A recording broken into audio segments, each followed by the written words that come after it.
You know, when you're faced with a crisis, or in our case, the crisis of the potential for running out of heating oil and having no hot water in the house, you begin to think sometimes of things that you don't normally think of.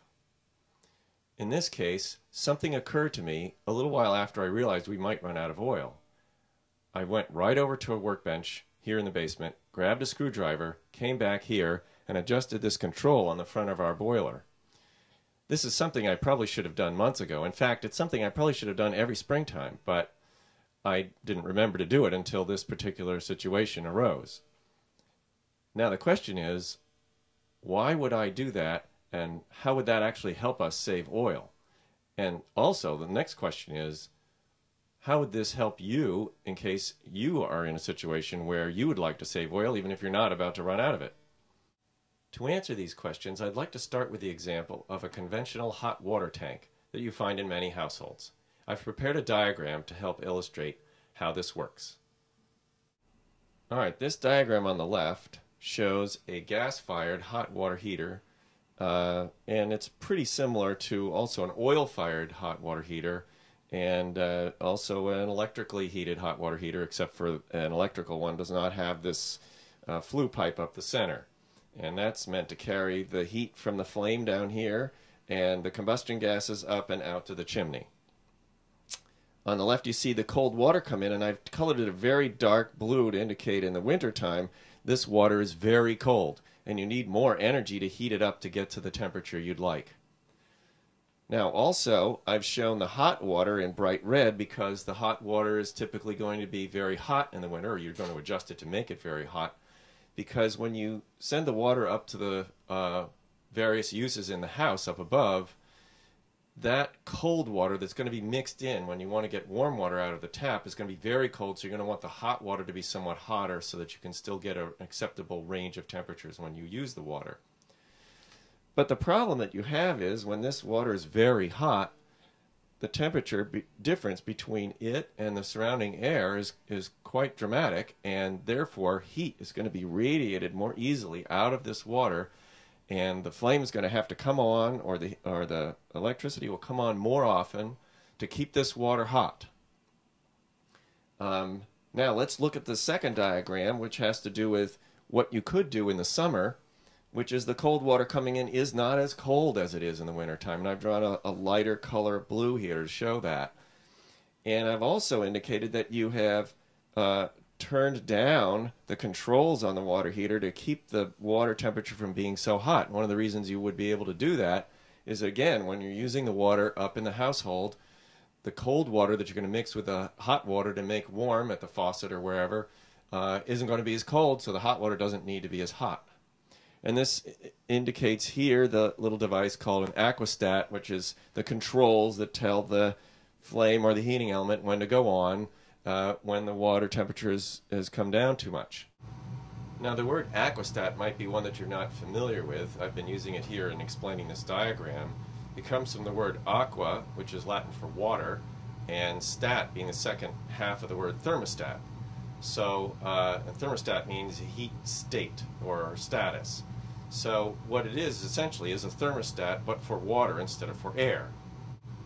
So in the summertime, you can save energy by turning down the aquastat, not having the water as hot, and not losing as much heat out of the tank during the summer.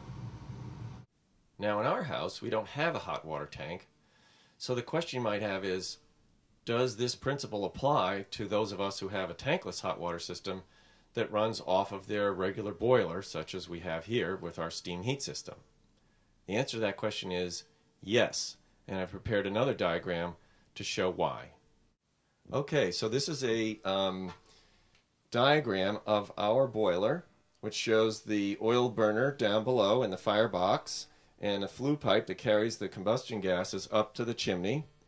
And the heat is dissipated into the boiler water, which is represented here by this green color, and the hot boiler water by this orange color at the top. And the job of this, normally when it's heating the house, is to boil this water, make steam, and the steam goes up this pipe here and goes up to the radiators in our house, which is not shown on the diagram, where it condenses and heats the house, and then the water from the radiators comes back down It goes back into the bottom of the boiler where it's boiled over again to make steam. Now, this pipe here is fresh water that comes in from the water supply in the street, and it's dark blue in this diagram here, just as I did before in the wintertime, to show that it's very cold water. And that flows through a pipe that's submerged in the boiler water and comes back out and goes up to the faucets in the house to provide hot water for washing hands and dishes and laundry and so forth. Now, this essentially is warmed by the warm water that's in the boiler, and this is sometimes called a heat exchanger because essentially the heat is being exchanged from one body of water to another, and this water picks up the heat from the boiler and that cools off the main amount of water in the boiler. And there is an aquastat here also, which is shown right on this part of the diagram. And that will cause the oil burner to go on, even if we don't need heat in the radiators, to make sure that the water inside the boiler is hot enough so that when we draw water by turning on the tap through this pipe, it'll be warm sufficiently to give us hot water. So the answer to the question is, does changing the aquastat save us oil? The reason is that if we keep this at a very high temperature in here all the time, even if we're not using hot water, what will happen is this heat will radiate out of the boiler much more quickly because of the higher temperature and the big difference in temperature between it and the surrounding air here in the basement. In this diagram over here, which is where we might set it in the summer, if we turn the aquastat down, I don't know if you can see it here, but this water that I've made a yellow in color to contrast with the orange is not as hot, but neither is the cold water coming in from the street, and the same process takes place. But we don't radiate as much heat out of the water in the boiler itself because it's not as hot in comparison to the temperature surrounding it in the basement. So what I did is I turned this down from what it was set to, and here's a problem because the numbers on it don't really seem to be very accurate. It says 180 when we had it turned up in the winter, and we've had it down to 150, but it seems when we're upstairs using the water that the temperature is actually a lot lower than that. And it's kind of hard to know exactly why that is. It could be because on the aquastat or the heat exchanger pipe there's a buildup of corrosion or scale inside, which is keeping the heat from transferring as well. It also could be the aquastat just isn't that accurate.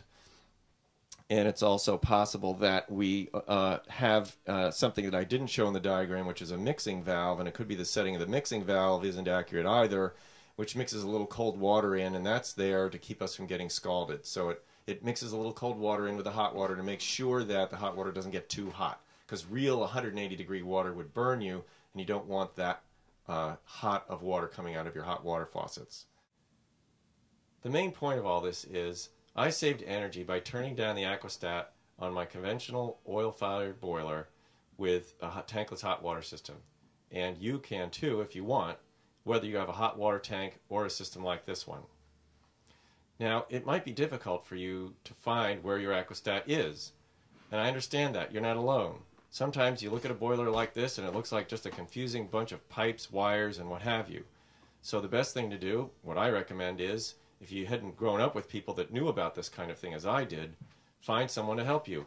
Call a heating system professional or get a friend that knows about this kind of thing and figure out where your aquastat is and figure out whether or not the numbers on it are accurate or not, and see how far you can turn it down before you don't have enough hot water, and then sneak it up a little bit and change it every spring and every fall, and you hopefully will save energy.